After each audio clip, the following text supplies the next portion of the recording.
Orang sering lihat emas ini sebagai investasi yang jadul, buat emak-emak lah. Tapi kalau misalnya kalian lihat di 2025 yang banyak ketidakpastian ini, emas itu malah jadi salah satu aset yang terbaik. Di saat aset-aset lain itu pada turun, emas malah naik.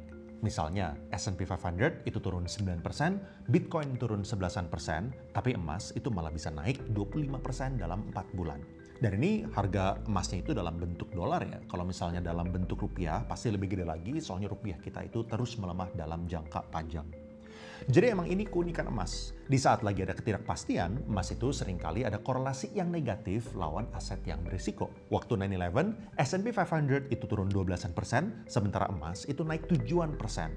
Waktu Global Financial Crisis tahun 2008, S&P 500 itu turun 53%, sementara emas itu naik 50%. Makanya 2025 juga mirip ya. Sejak Trump hajar tarif Liberation Day, emas itu langsung terbang sampai akhir-akhir ini banyak yang rebutan emas. Dari subuh udah pada nungguin toko emas itu sampai buka. Sebenarnya gue nggak gitu nyaranin kalian untuk ngejerin terus ya saat harganya itu udah pada terbang. Jangan ikut-ikutan FOMO lah. Tapi gue mau rilis video ini untuk pelajaran jangka panjang. Apa kungfu beli emas yang paling cuan? Soalnya kan kita bisa beli fisik di toko emas, nabung emas digital, atau bahkan ada juga cara untuk beli kripto yang underlying asetnya itu gold. Gue bakal bahas plus minus masing-masing opsi supaya kita semua tahu gimana caranya maksimalin cuan. Let's go! Gue bakal bandingin emas fisik dari Antam dan Sampurna Gold dan emas digital dari Pegadaian dan Treasury. Untuk kripto yang underlying asetnya itu gold, gue bakal pakai XAUT punyanya Tether, dan untuk buktiin mana pilihan yang terbaik, ada 3 indikator yang gue bakalan jadiin acuan. Yang pertama itu spread, alias yang paling cuan. Yang kedua, kemudahan berinvestasi, dan yang ketiga itu resikonya. Spread ini artinya selisih antara harga beli dan harga jual. Contoh, di sini kita bisa lihat kalau misalnya kita beli sekarang, harga emas 1 gram itu di 1.950.000, tapi kalau misalnya kita mau langsung jual, harga jual atau buybacknya itu di 1.824.000. Artinya kalau misalnya kita beli dan kita langsung jual sekarang, kita itu rugi 1,95 dikurangin 1,824 sama dengan 126.000 alias sekitar 6,5%. Angka 6,5% ini biasanya kita sebut sebagai persentase spread. Jadi spread ini penting banget soalnya semakin kecil spreadnya artinya semakin menguntungkan buat kita. Nah, kayak gimana sih spread emas fisik, spread emas digital, dan juga gold-backed crypto? Data yang gue ambil ini di luar dari segala macam pajak, supaya apple to apple gue pakai harga beli dan harga jual yang dipublish. Tapi gue mulai dulu spread buat emas fisik. Ini data spread emas fisik 1 gram, 10 gram, 50 gram, dan 100 gram. Kalau misalnya kita lihat di Antam, emas 1 gram itu selisih jual beli atau persentase spreadnya itu di angka 7,8%. 10 gram itu 5,5%, 50 gram itu 5,1%, dan 100 gram itu 5%. Kalau di Sampurna Gold, emas 1 gram itu selisih harga jual belinya itu 6,7%, 10 gram itu 4,73%, 50 gram itu 4,7%, dan 100 gram itu 4,66%. Di sini kita bisa lihat ya, semakin besar gramasi emasnya, semakin kecil persentase spreadnya. Menurut gue ini lumayan logis lah. Tesis gue, biaya spread itu dari biaya cetak, gramasi, packaging, mastiin ini emasnya asli atau enggak, sampai ke pengiriman. Biayanya ini kan harusnya relatif fixed. Maksudnya itu perbedaan biaya antara packing, cetak, gramasi, mastiin ini emas asli, dan pengiriman itu harusnya nggak terlalu beda jauh antara emas yang 10 gram dengan yang 50 gram. Nggak mungkin kan biaya nyetak dan pengiriman itu bisa 5 kali lipat untuk yang 10 gram lawan yang 50 gram. Makanya masuk akal kalau misalnya spreadnya itu menurun apabila kita beli emas yang lebih gede. Nah, tapi kalau misalnya kita ngomongin emas digital, ceritanya ini udah berbeda. Spreadnya itu konstan, nggak peduli berapa gram yang lu beli. Dan ini ya masuk akal kan, soalnya kan nggak ada biaya fisik kayak buat cetak atau buat ngirim. Harga yang ditentuin ya berlaku dengan kelipatan aja. Artinya kalau misalnya lu beli emas 1 gram, 10 gram, 50 gram, 100 gram, spreadnya itu tetap sama. Dan menariknya waktu gue lakukan research ini, harga emas digital itu ternyata berbeda sama emas fisik. Harga belinya itu lebih murah dan harga jualnya itu juga lebih rendah. Secara data, emas digital di Pegadaian mau 1 gram, 10 gram, 50 gram, dan 100 gram itu spreadnya sama di 3%. Kalau misalnya emas digital di aplikasi Treasury, 1 gram, 10 gram, 50 gram, dan 100 gram itu sama juga di 3,3%. Ini selama kalian simpennya tetap digital ya, tapi kalau misalnya kalian mau konversi emasnya itu jadi emas fisik, itu tentu ada biaya tambahan.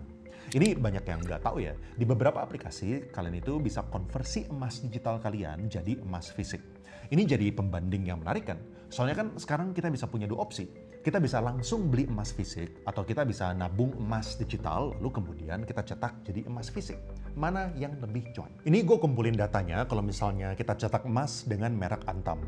Ternyata di Pegadaian, ini harga cetak emasnya jauh lebih rendah dibandingkan cetak emas di Treasury. Ini kalian bisa lihat ya, biaya cetak emas 1 gram di Pegadaian itu 115.000, tapi di Treasury itu 247.000. Buat 10 gram, Pegadaian itu 630.000, Treasury itu hampir 2 juta. 50 gram, Pegadaian itu 2,8 juta, Treasury itu hampir 10 juta. Dan 100 gram, Pegadaian itu 5,5 juta, Treasury itu 19-an juta. Ini selisihnya gede banget ya. Gue juga kurang paham kenapa bisa selisih sampai segitu jauhnya.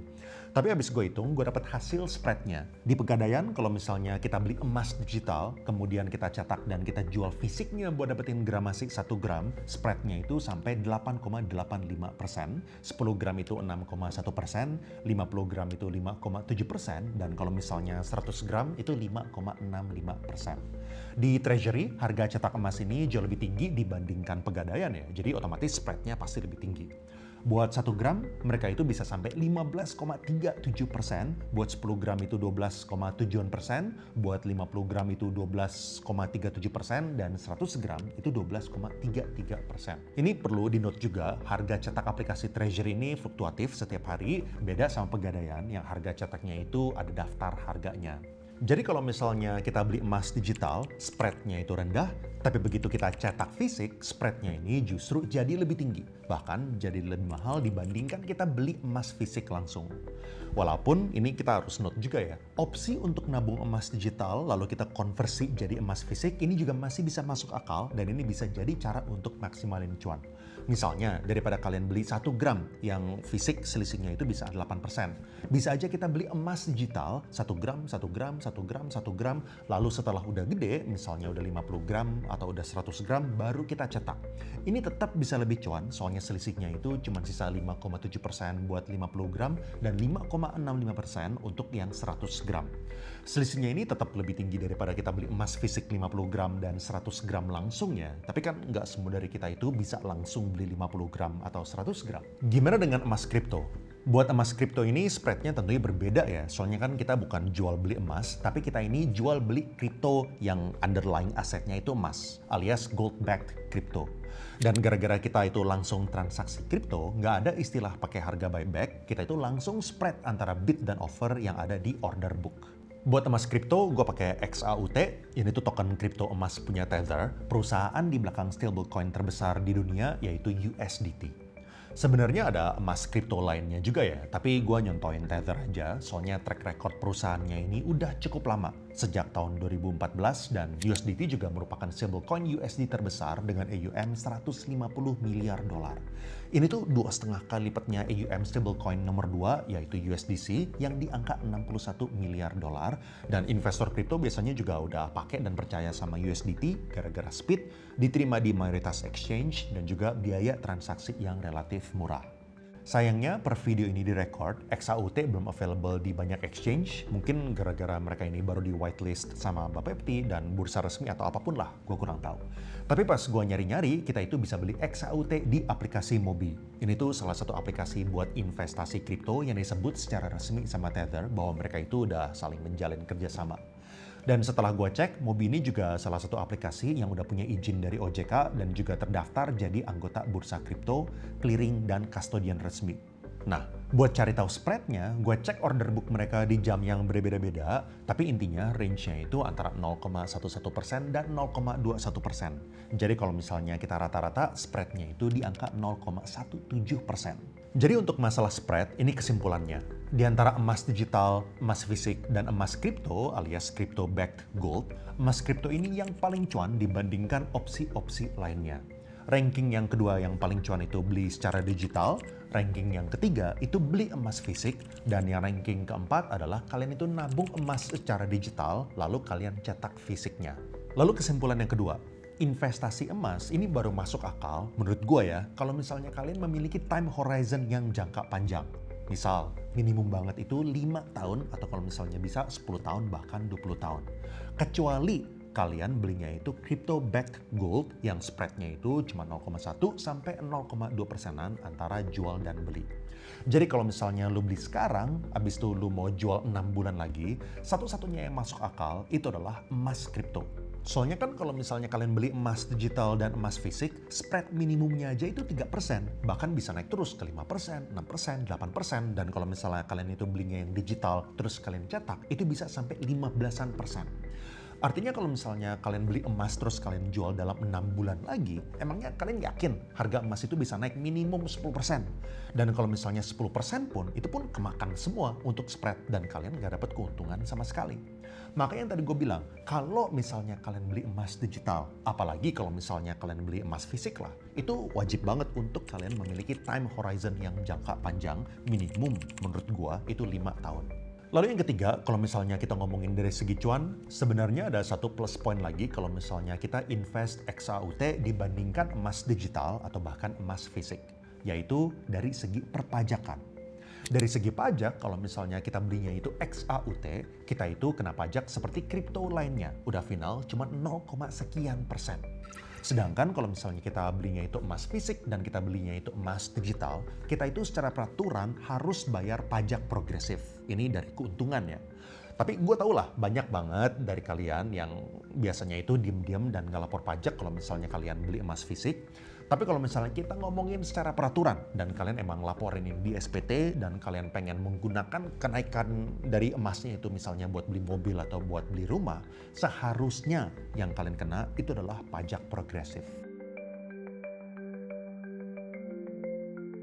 Kalau misalnya dulu kita beli emas, kita itu pasti harus beli yang fisik dan ada berat minimumnya. Ini otomatis bikin lumayan susah buat orang awam, soalnya tiket size-nya itu jadinya nggak kecil-kecil amat.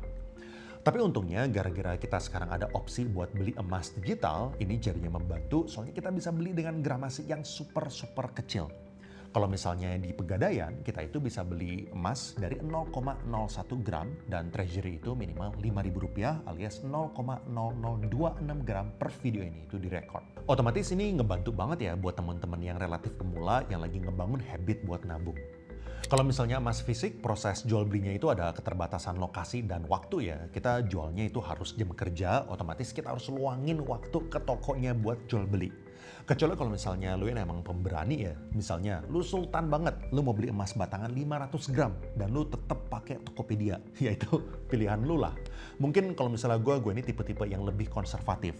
Gue takut nanti tokonya itu abal-abal, gue takut nanti ada masalah dari segi logistik. Kalau misalnya udah segede itu, gue biasanya mendingan ke toko offline. Kalau misalnya emas kripto kayak XAUT, ini tuh kayak tipikal kripto lainnya ya. Bisa withdraw kapan aja, 24/7.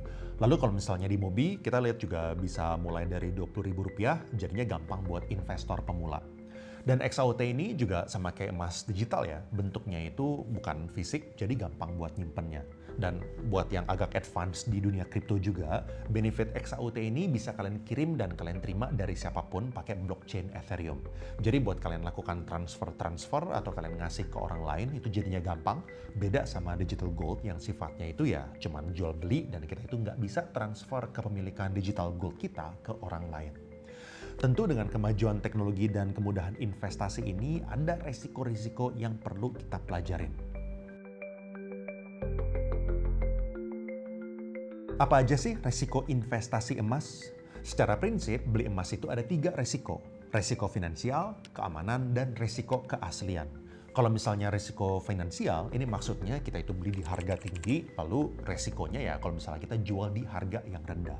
Dan seperti instrumen lainnya, walaupun dalam jangka panjang emas ini naik, tetap ada fluktuasi harga.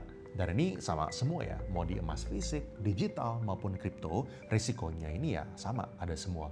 Tentu emas fisik ada risiko tambahan, soalnya spreadnya ini kan tertinggi. Dan tadi kita juga udah bahas, setelah itu emas digital yang di angka 3% dari segi spread, dan crypto backed gold ini yang paling kecil. Lalu nomor 2, ada resiko keamanan. Emas fisik ini mungkin yang paling bisa bikin kita ngerasa secure ya, soalnya batangannya itu ada di kita.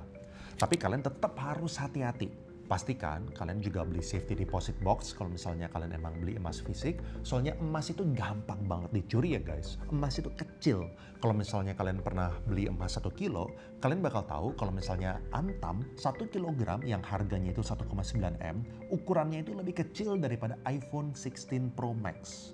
Ukurannya itu kira-kira kayak handphone, tapi value-nya itu 1,9 miliar.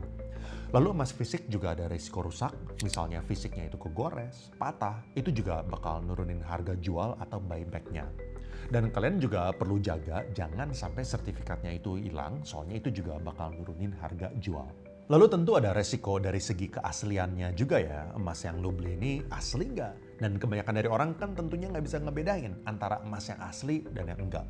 Makanya kalau misalnya gue pribadi untuk emas fisik, gue selalu beli dari toko resminya langsung buat jaga-jaga kemungkinan emasnya ini bisa dicampur atau bahkan ditukar sama yang palsu. Menurut gue nggak worth it ya resikonya, dan mendingan beli dari toko resmi, jangan beli dari reseller yang abal-abal.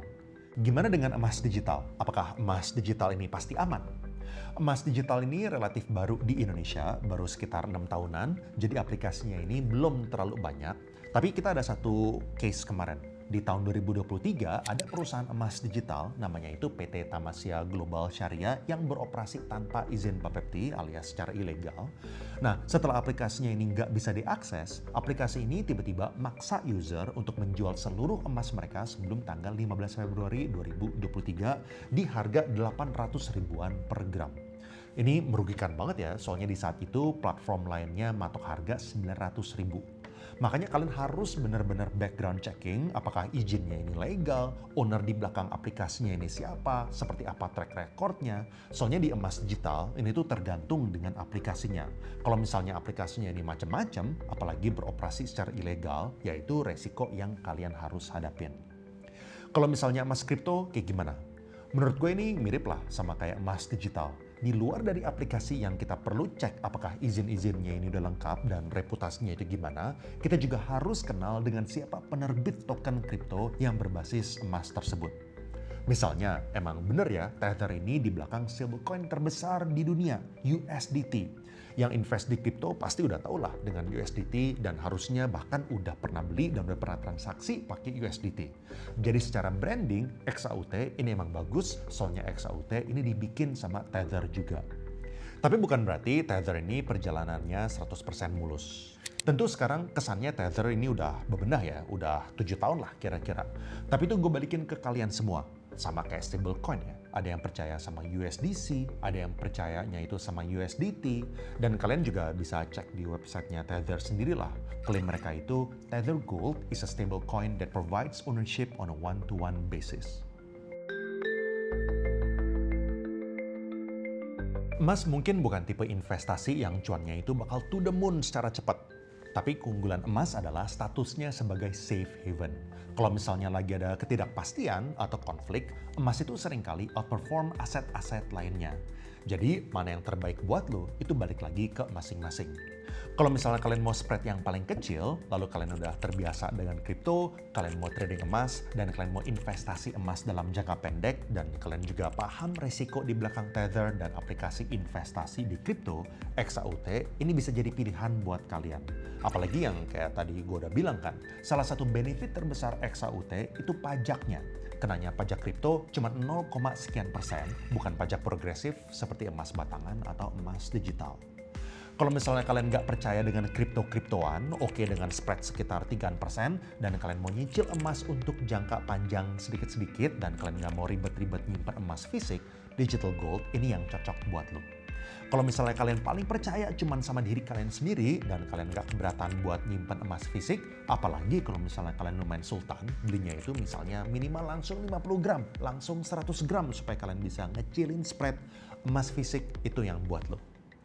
Anyway, kalau misalnya lu mau nonton aplikasi apa yang paling cuan buat beli saham Amerika, lu bisa klik di sini. Atau kalau misalnya kalian mau tahu aplikasi apa yang paling cuan buat beli reksadana, kalian bisa klik di sini. Thank you and I will see you guys again in the next video.